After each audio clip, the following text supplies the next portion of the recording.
dear students, once again welcome back for the continuation of chapter 7 in chemistry, that is study of gas laws. Today I would like to explain you Charles' law.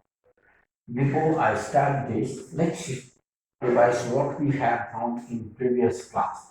Gas laws, the laws which describe the behavior of the gases under no condition of temperature, pressure and volume are known as gas laws. The physical behavior of the gases can be described in terms of three variables like temperature, pressure and volume. For a given quantity of gas, a change in any one or more variables result in a change in the remaining variables. Now next, Boyle's law. Boyle's law states that when temperature remains constant, the volume of the given mass of dry gas is inversely proportional to its pressure. It means that when pressure increases, the volume of the gas decreases. When pressure decreases, the volume of the gas increases. Boyle was the first scientist who established the relationship between pressure and volume of a gas. Now let's move on to the today's topic, Charles' law. Charles' law states that the volume of a given mass of dry gas increases or decreases by 1 over 273 of its volume at 0 degrees Celsius. For each degree rise or fall of temperature, provided that pressure remaining constant. As you can see here, Charles' law states that the volume of fixed mass of a gas increases or decreases by 1 over 273 of its volume at 0 degrees Celsius for each degree rise or fall of temperature, provided pressure remains constant or same. Jack Charles was the first scientist who studied the effect of temperature and volume of a gas. Let's see the mathematical expressions of Charles' law. Let the volumes of fixed mass of gas at 0 degrees Celsius and at T degrees Celsius are V0 and V. The volume of the gas is V0 at T degrees Celsius. The volume of the gas V at T degrees Celsius. Then according to Charles' law, the volume of the gas at T degrees Celsius equals to V0 into V0 over 273 into T. Here V0 is common. So we'll write outside the bracket V0 into 1 V0. V0 into 1 V0. So 1 is multiplied by T. So we'll get V0 into 1 plus T over 273. So when we find the LCM is 273. So 1 is multiplied by 273. So we'll get V0 273 plus T over 273.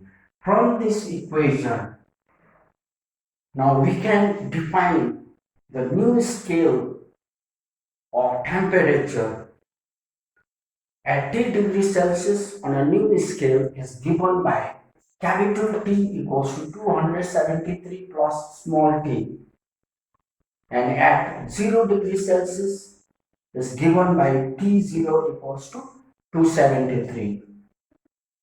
This new scale of temperature is known as Kelvin or absolute scale of temperature. When we put the values of this here in equation number 1, now 273 plus T equals to T. 273 plus T equals to capital T. 273 equals to T0. 273 equals to T0.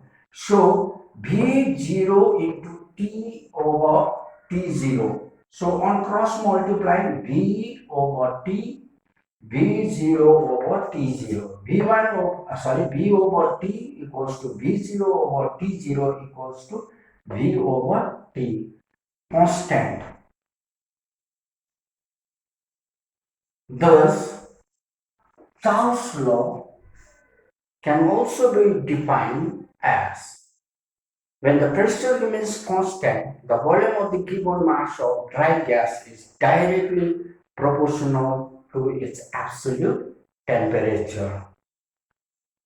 It means that when temperature increases, the volume of the gas also increases. When temperature decreases, the volume of the gas also decreases. Suppose gas occupies volume V1 at temperature T1, then according to Charles' law, volume directly proportional to absolute temperature. V is proportionally directly proportional to T1. V1 is directly proportional to T1.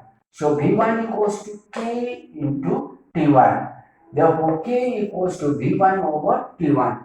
The same gas occupies volume V2 at temperature T2.